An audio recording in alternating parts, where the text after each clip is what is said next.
Hello students, welcome back to my YouTube channel.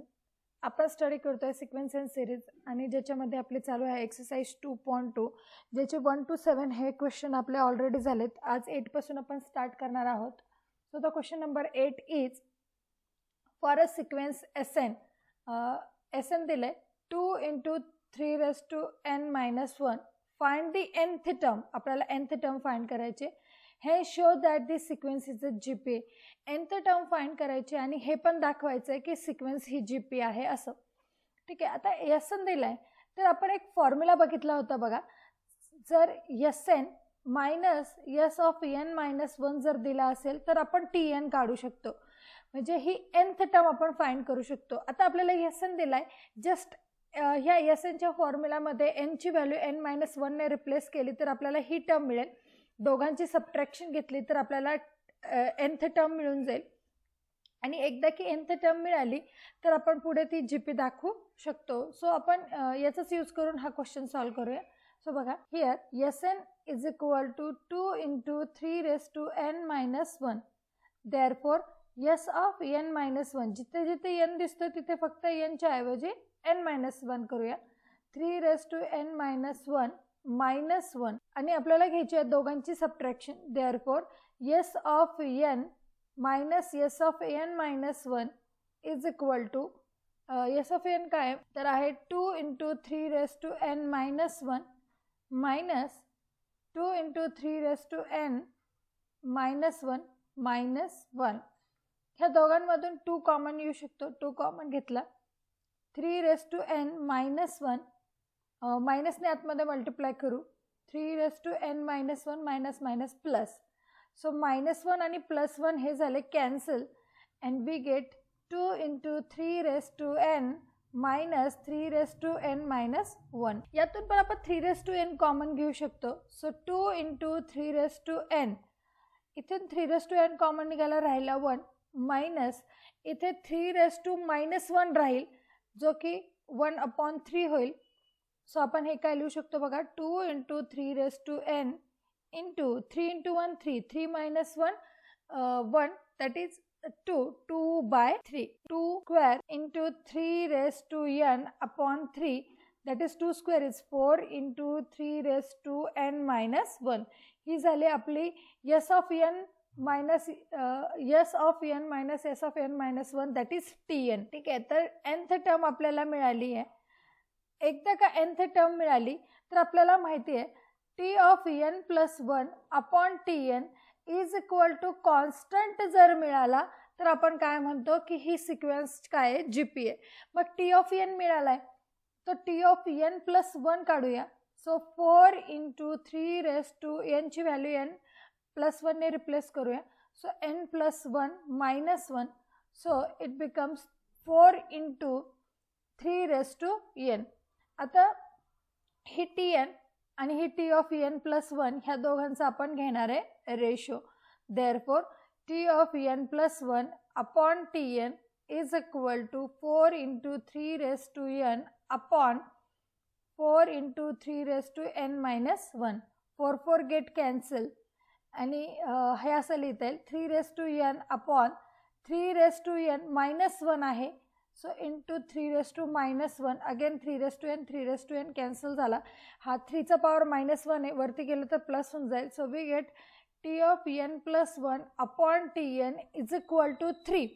3 हा काय झाला, एक कॉन्स्टंट झाला, विच इज अ कॉन्स्टंट. आणि हे कॉन्स्टंट येत असेल तर आपण याला काय म्हणतो, GP. Therefore given sequence is अशा प्रकारे हे झालं याचं सोल्युशन. तर जाऊया पुढच्या क्वेश्चनला. तर the question number 9 is if S P R R the sum product and sum of the reciprocal of n terms of a GP. तर आपल्याला यस काय सांगितलंय की सम आहे, पी हा प्रोडक्ट आहे आणि आर हा sum of the reciprocals of the nth term of a GP असं सांगितलंय आणि आपल्याला ही कंडिशन व्हेरीफाय करायची. Given S is a sum of nth term. आपल्याला nth टर्मची सम माहिती आहे तर त्याचे आपल्याकडे 2 फॉर्म्युला आहे. If r is greater than 1 and r is less than 1. तर आपण काय करूया, for our convenience r is greater than 1 असं कन्सिडर करून सॉल्व करूया. तुम्ही r इज लेस दॅन 1 पण करून सॉल्व करू शकता. सो समचा फॉर्म्युला काय, for the finite term Sn is equal to a into r raise to n minus 1 upon r minus 1. हे Sn झालं. म्हणजे थोडक्यात ही व्हॅल्यू झाली s ची. Sn म्हणजे ही व्हॅल्यू झाली s ची.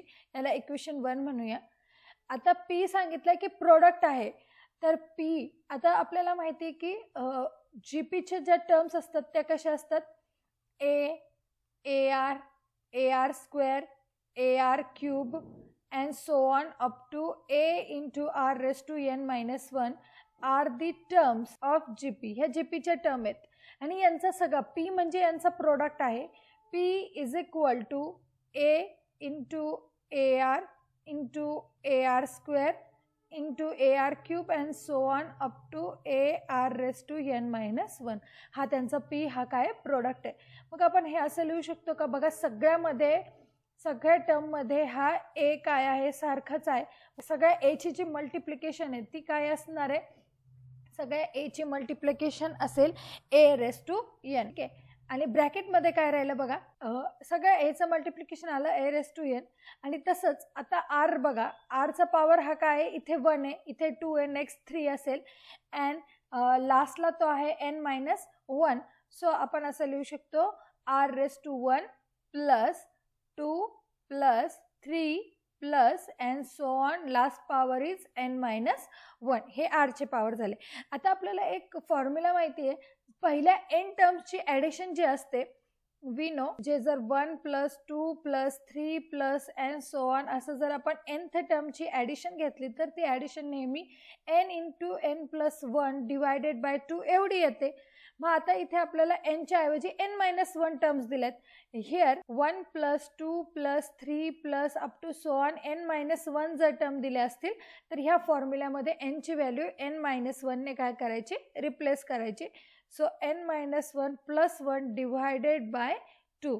आता हा मायनस 1 प्लस 1 कॅन्सल झाला आणि आपल्याला मिळालं n into n minus 1 divided by 2. तर ही व्हॅल्यू आपण कुठे, हे बघा ह्या फॉर्म्युल्यामध्ये इथे पुट करणार आहे. याच्या ऐवजी आपण काय व्हॅल्यू पुट करणार आहे, n into n minus 1 divided by 2. So we get value of p is a raise to n into r raise to n into n minus 1 divided by 2. But आपल्याला बघा जे प्रूव्ह करायचं त्याच्यात p square दिलाय, तर आपण याचा square लगेच करून घेऊ. सो p स्क्वेअर इज, ह्या पण टर्मचा सगळा स्क्वेअर येईल a raise to n into r raise to n into n minus 1 divided by 2 याचा स्क्वेअर. याचा स्क्वेअर म्हणजे ह्या प्रत्येक टर्मचा स्क्वेअर होईल. So a raise to 2n पहिल्या टर्मचा square into r raise to n into n minus 1 divided by 2 आणि याचा स्क्वेअर, ह्या टर्मचा स्क्वेअर. याला आपण देऊया इक्वेशन, सपोज इक्वेशन नंबर 2. आता राहिलं थर्ड r. r हा काय, रेसिप्रोकल आहे. आता रेसिप्रोकल कुणाचा आहे r हा, तर r is a reciprocal of sum of the reciprocals of n term.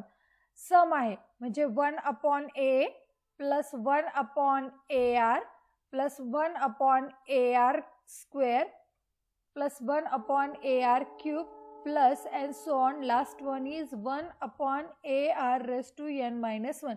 ह्या सगळ्या जीपीच्या टर्म आहेत आणि यांचा रेसिप्रोकल घेऊन त्यांची ॲडिशन म्हणजे r आहे असं त्यांनी आपल्याला दिलंय. आणि मग आपण काय करूया बघा, सॉल्व सिम्प्लिफाय करायचा प्रयत्न करू. इथे सिम्प्लिफाय करताना बघा AR रेस टू n ही सगळ्यात मोठी टर्म आहे. आपण सगळ्याचा जो डिनॉमिनेटर आहे तो a into r raise to n minus 1 करू. म्हणजे आता इथे a आहे, इथे काय नाही आहे, कोणती टर्म नाही आहे, r raise to n minus 1 term नाही. म्हणजे ह्या फर्स्ट टर्मला आपण काय करणार, r raise to n minus 1 ने मल्टिप्लाय डिवाइड. ओके, प्लस पुढचा AR आहे आणि इथे कितीने मल्टिप्लाय केलं तर AR raise to n minus 1 होईल. तर AR ऑलरेडी आहे, तर r raise to n minus 2 जर केलं तर याचा denominator AR raise to n minus होईल. Similarly for the third term r raise to n minus 3 plus and so on. आणि असं करत करत इथे जी सेकंड लास्ट व्हॅल्यू असेल ती असेल r स्क्वेअर, त्याच्यानंतर r आणि लास्ट टर्म असेल 1. म्हणजे ही जी टर्म आहे बघा ही AR रेस टू एन, याच्या आधीची जी टर्म असेल ती असेल AR raise to n minus 2 and so on. मग आपल्याला जी वरती जी एक सिक्वेन्स मिळाली आहे, तर त्या सिक्वेन्सच्या ऐवजी आपल्याला काय लिहिता येतं आहे बघूया. हिला थोडंसं रिअरेंज म्हणजे उलट्या क्रमाने लिहूया. 1 plus R square plus and so on, last term is AR raise to n minus 1 and denominator as it is a into r raised to n minus 1. आता वरची सिक्वेन्स ही GP आहे आणि याच्यामध्ये a म्हणजे फर्स्ट टर्म आहे 1 आणि common ratio आहे r. तर मग आपण ह्याच्यासाठी समचा फॉर्म्युला लिहू शकतो. a म्हणजे आहे इथे 1 into r raise to n minus 1 upon r minus 1. ही झाली ह्या सगळ्या समची ही सम झाली. आणि मग फायनली खाली जो डिनॉमिनेटर होता a into r raise to n minus 1 as it is. आता याच्या डिनॉमिनेटरला काही नाही आहे म्हणजे 1 आहे. हा वरती गेला तर मल्टिप्लाय होऊन जाईल. So r raise to n minus 1 upon r minus 1 into 1 upon a into r raise to n minus 1. म्हणजेच हे असं लिहिता येईल आपल्याला r raise to n minus 1 upon r minus 1 into a into r raise to n minus 1. ही value झाली r. S मिळालाय, r मिळालाय, p मिळालाय, सगळं मिळालंय. आता आपल्याला जे शो करायचं आहे ते आपण कन्सिडर करू.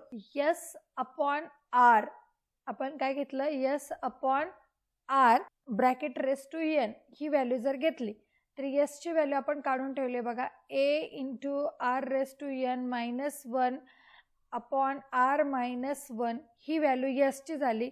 अँड डिवायडेड बाय r, तर हा जो r डिवायडेड आहे तो मल्टिप्लाय जर केला तर याचं जस्ट रेसिप्रोकल घ्यायचा. That means r minus 1 into a r raise to n minus upon r raise to n minus 1 आणि याचा पॉवर घ्यायचा आपल्याला n.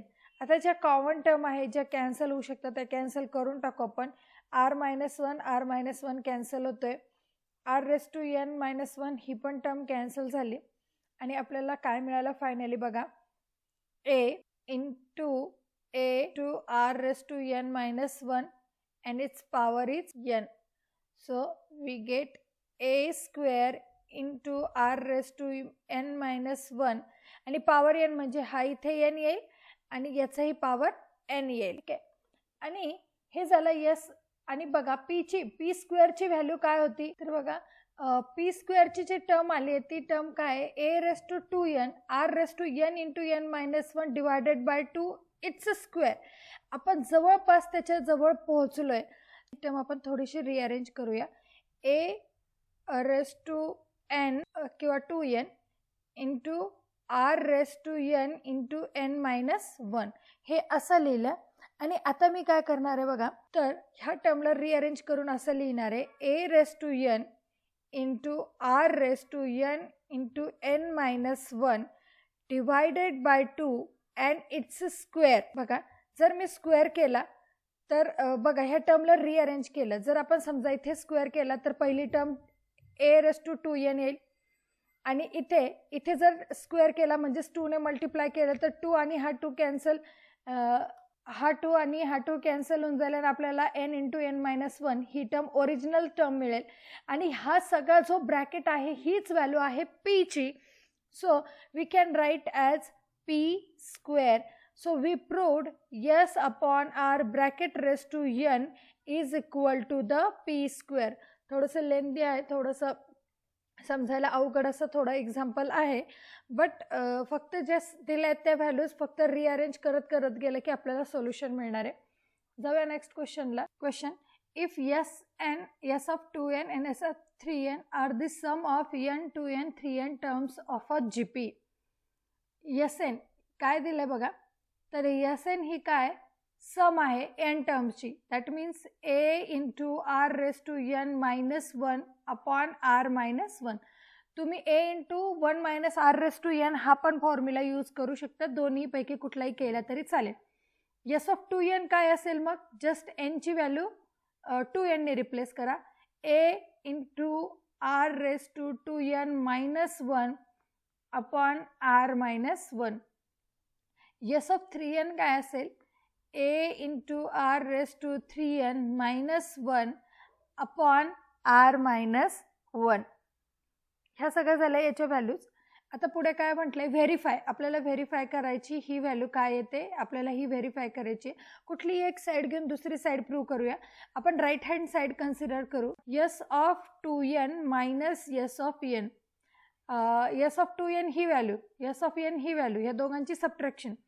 So a into R raise to 2n minus 1 upon R minus 1 minus a into R raise to n minus 1 upon R minus 1.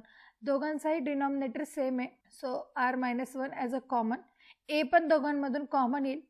First ब्रॅकेटमध्ये राहिलं R raise to 2n minus 1 minus R raise to n minus minus plus.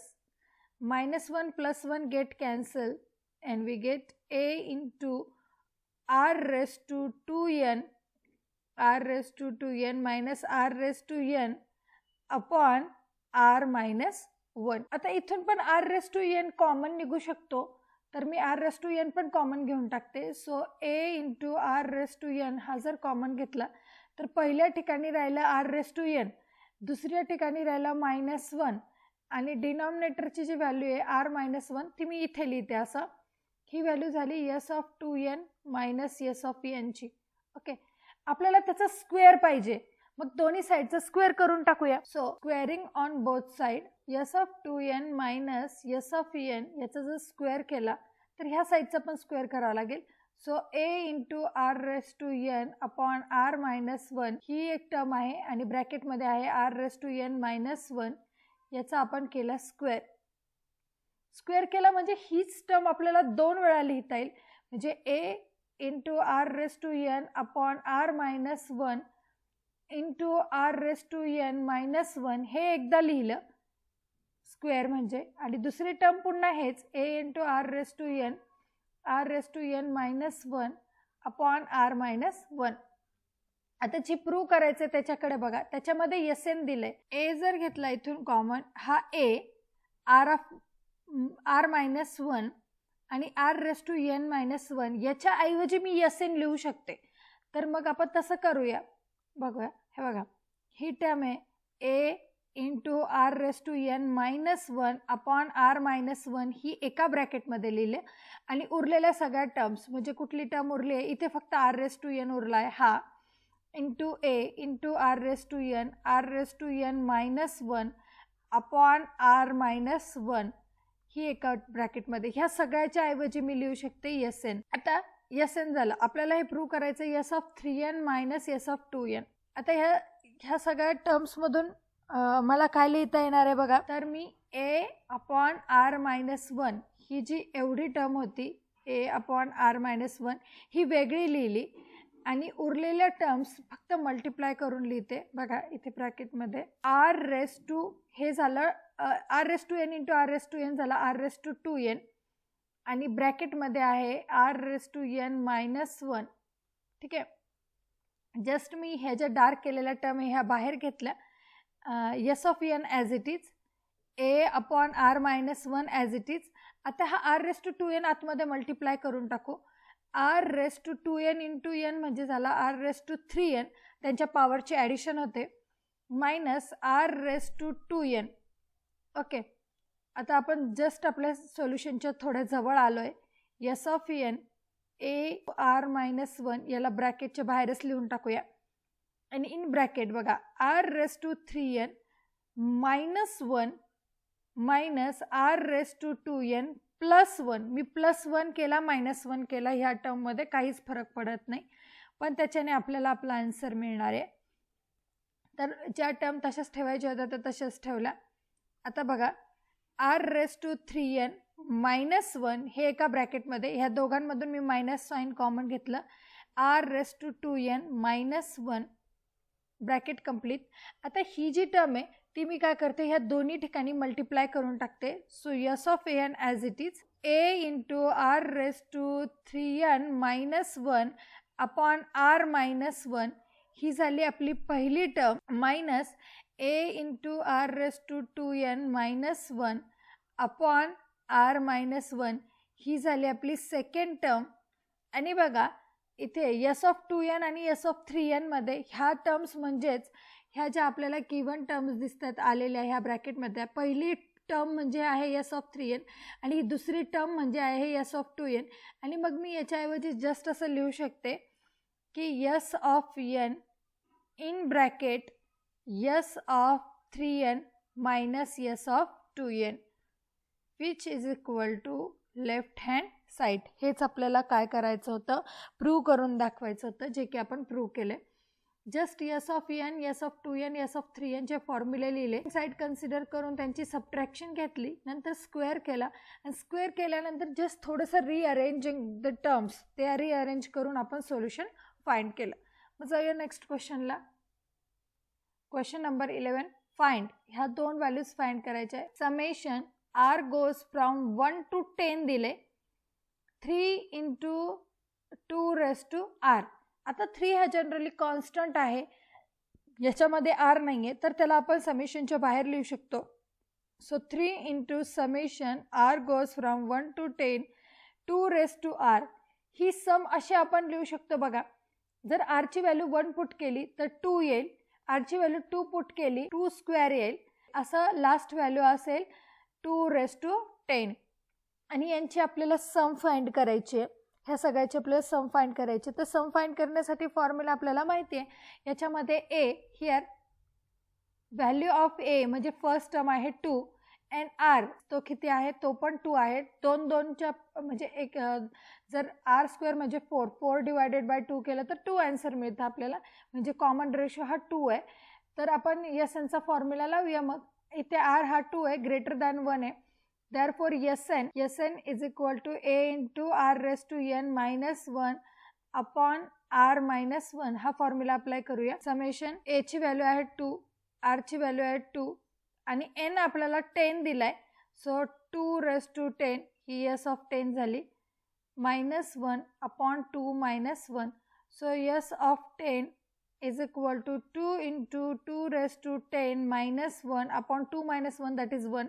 He S(10) ची value झाली, ती आपण इथे put करणार. म्हणजे या ब्रॅकेटच्या ऐवजी ही व्हॅल्यू आली आहे, ती आपण जर वरती पुट केली तर आपल्याला आन्सर काय मिळते बघा. Summation r goes from 1 to 10 3 into r raised to r is equal to 3 into 2 into 2 raised to 10 minus 1. Sir हे झालं 3 2 जा 6 6 into 2 raised to 10 minus 1. आता 2 raised to 10 minus 1 हे आन्सर असंच ठेवलं तरी चालेल, किंवा तुम्ही 2 raised to 10 फाइंड करून त्याच्यातून 1 मायनस करून 6 ने मल्टिप्लाय पण करू शकता. 2 raised to 10 हा 1024 येतो आणि मग हे असंही लिहू शकता तुम्ही 6 into 10 1024 minus 1 which is equal to 6 into 1023 आणि 6 ने मल्टिप्लाय केल्यानंतर आन्सर येईल 6138. पण हा जो 2 चा पॉवर 10 आहे, तुम्ही हे इथपर्यंत जर आन्सर ठेवलं तरीही आन्सर बरोबर असणार आहे. नेक्स्ट क्वेश्चन घेऊया.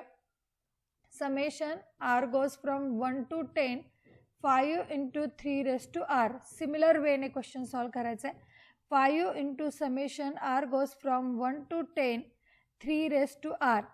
आता हीच टर्म आपल्याला असं लिहिता येईल 5 into bracket 3 plus 3 square plus 3 cube plus up to dot dot 3 raised to 10. यांची आपल्याला सम फाइंड करायचे. Here a is 3 and their common ratio r. r काय असणार आहे, 3 स्क्वेअर 9 9 डिवायडेड बाय 3 म्हणजे 3 3 चा 9 म्हणजे r ची व्हॅल्यू पण 3 येणार आहे. तर आपल्याला काय मिळते बघा, समेशन काय मिळेल मग 5 into ह्या सगळ्या ब्रॅकेटच्या ऐवजी आपण सम काय लिहू शकतो 5 into a म्हणजे 3 r म्हणजे 3 raised to 10 minus 1 upon 3 minus 1. 3 minus 1 is 2. So 5 into 3 म्हणजे 15 upon 2 into 3 raised to 10 minus 1. आता 3 raised to 10 minus 1 he term खूप मोठी असणार आहे, नाही फाइंड केलं तरी चालणार आहे. हेच तुमचं असेल फायनल आन्सर. जाऊया नेक्स्ट क्वेश्चनला. तर क्वेश्चन काय बघा, the value of house appreciates 5% per year. म्हणजे एका घराची किंमत प्रत्येक वर्षी 5% ने वाढते. How much is the house worth after the 6 year, तर 6 वर्षानंतर त्या घराची किंमत ही किती असेल. If the current worth is 15 lakh, म्हणजे सध्याच्या स्थितीला 15 लाख त्या घराची किंमत आहे, तर 6 वर्षांनंतर म्हणजे 7व्या वर्षी त्या घराची किंमत किती असेल. ह्या टाईपचे क्वेश्चन आपण ऑलरेडी तुमच्या प्रिव्हियस स्टँडर्डमध्ये तुम्ही 8-9मध्ये हे टाईपचे क्वेश्चन सॉल्व केलेले होते. तिथे बघा तुम्ही अमाऊंट काढण्यासाठी फॉर्म्युला होता तुमच्याकडे P into 1 + R/100 to EN, जिथे P प्रिन्सिपल असायचं, R हा रेट असायचा, EN हा इयर असायचं. तर ह्या फॉर्म्युल्यामध्ये सुद्धा ह्या व्हॅल्यूज टाकून तुम्ही हा क्वेश्चन सॉल्व करू शकता. किंवा मग आपण GPचा फॉर्म्युला लावूया याला. तर बघा दोन्ही वेने तुम्ही सोल्युशन लिहू शकता. हा पहिला क्वेश्चन आपल्या GP मेथडने दाखवते आणि याच्यानंतरचा जो क्वेश्चन आहे तो पण असाच आहे, तो मी या मेथडने दाखवते तुम्हाला कसं सॉल्व करायचं. तर बघा काय दिलंय, the value of house is appreciate 5%, म्हणजे 5%ने ती व्हॅल्यू वाढते आणि सध्याच्या स्थितीला 15 लाख त्याची व्हॅल्यू आहे. म्हणजे एची व्हॅल्यू आहे 15 लाख आणि दरवर्षी 5%ने वाढते. जर पहिल्या वर्षी 15 एवढी व्हॅल्यू असेल तर नेक्स्ट टाइमला ती किती असणार आहे, प्लस 15 इंटू 5/100 एवढी ही व्हॅल्यू नेक्स्ट इयरला येईल. म्हणजेच हे असं लिहिता येईल का बघा, आपल्याला हीच व्हॅल्यू आपल्याला कशी लिहिता येईल बघा, 15 + 15 इंटू 5% ऑफ 15 आहे. तर 15 जर मी कॉमन घेतलं तर आपल्याला मिळते 1 + 5/100, म्हणजेच हे असं लिहिता येईल 15 इंटू 1 + 5/100 म्हणजे 0.05 आणि ही व्हॅल्यू अशी लिहिता येईल 15 इंटू 1.05. तर हा असणार आहे तुमचा सेकंड इयरची व्हॅल्यू आणि नेक्स्ट इयरची व्हॅल्यू याच्या 5% घ्यायचं आणि याच्यात ॲड करायचं. म्हणजे थोडक्यात काय, आरची जी व्हॅल्यू आहे ती आरची व्हॅल्यू असणार आहे 1.05 एवढ्या पर्सेंटने ते दरवर्षी वाढत जाणार आहे. So here value of A is 15, पहिल्या वर्षी 15 लाख, आता सध्या थोडा वेळ नको लिहूया, 15 आहे. आणि नेक्स्ट आर व्हॅल्यू किती आहे, 1.05 अँड सो ऑन. तर आपल्याला काढायचं आहे आफ्टर दी 6 year, म्हणजे आपल्याला T7 काढायचं आहे. काय काढायचं आहे, T7. तर nth टर्मचा फॉर्म्युला असतो A into R⁻7 - 1. So A into R⁻6. आता एची व्हॅल्यू आहे 15, आरची व्हॅल्यू आहे 1.05 ब्रॅकेट रेस टू 6 आणि ऑलरेडी ती व्हॅल्यू इथे त्यांनी आपल्याला गिवन आहे बघा. 1.05चा पॉवर 6 किती येतो, तर तो येतो 15 इंटू 1.34 आणि या दोघांचं जस्ट मल्टिप्लिकेशन जर केलं तर तुम्हाला आन्सर मिळणार आहे 20.1 लाख असं.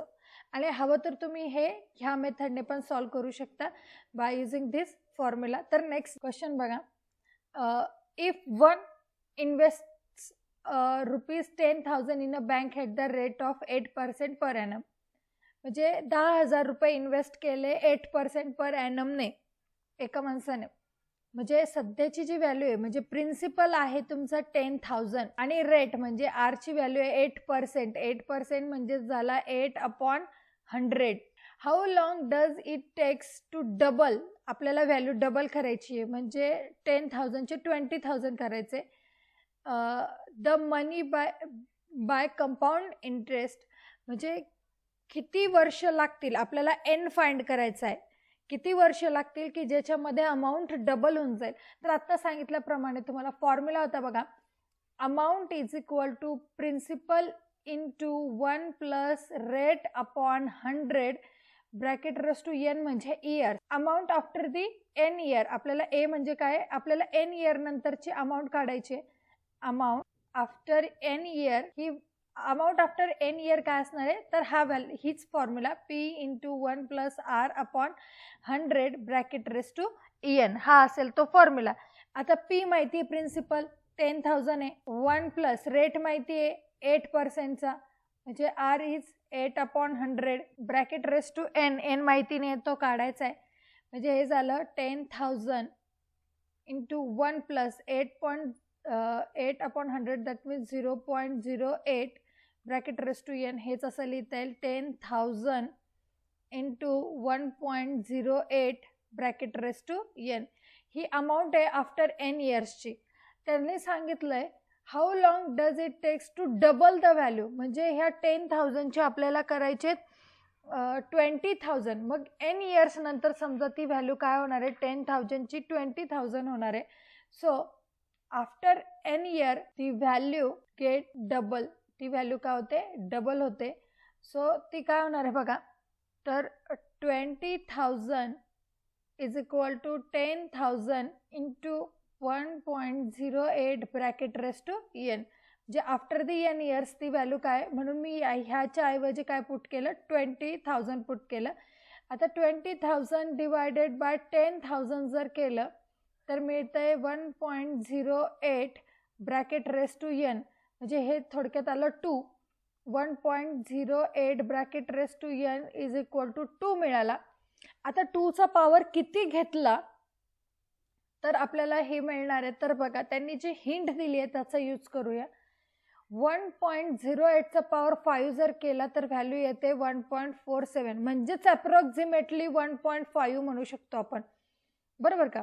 आता 1.5चा जर मी स्क्वेअर केला म्हणजेच 1.5 इंटू 1.5 केलं तर हे मला मिळतं 2.25. आणि ऑफकोर्स ही व्हॅल्यू 1.47 आहे. म्हणजे या 2.25 पेक्षा ही व्हॅल्यू छोटी येणार आहे. म्हणजे अप्रॉक्सिमेटली ही व्हॅल्यू 2 येणार. कधी, ज्या वेळेला मी काय करते, ह्या 1.47चा स्क्वेअर करते. 1.47चा जर तुम्ही स्क्वेअर केलं तर ही व्हॅल्यू अप्रॉक्सिमेटली 2च्या नियर येणार आहे. म्हणजेच काय की 1.08 याचा पॉवर काय केला, इथे 5 दिलाय, 5ची व्हॅल्यू आहे 1.47. आणि जर मी याचा स्क्वेअर केला दोन्ही साईडचा तर 1.08 पॉवर 10, 5चा स्क्वेअर 5 रेस टू 2 म्हणजे 5 रेस टू 10 होऊन जाईल. 1.47चा स्क्वेअर हा अप्रॉक्सिमेटली 2 येणार आहे.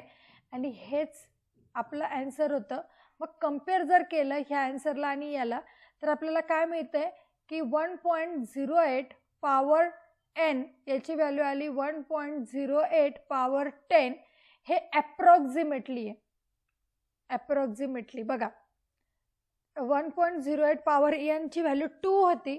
आणि जर मी त्याचा काय करते 1.08 पॉवर 5चा जर मी स्क्वेअर करते तर मला नियर अबाउट 2 मिळतोय. म्हणून मला n ची व्हॅल्यू ही अप्रॉक्सिमेटली काय मिळणार आहे, 10. So the value is n is 10 approximately. अशा प्रकारे आपली एक्सरसाइज 2.2 पूर्णपणे कंप्लीट झाली आहे. नेक्स्ट व्हिडिओमध्ये आपण याच्या पुढचा पार्ट बघू.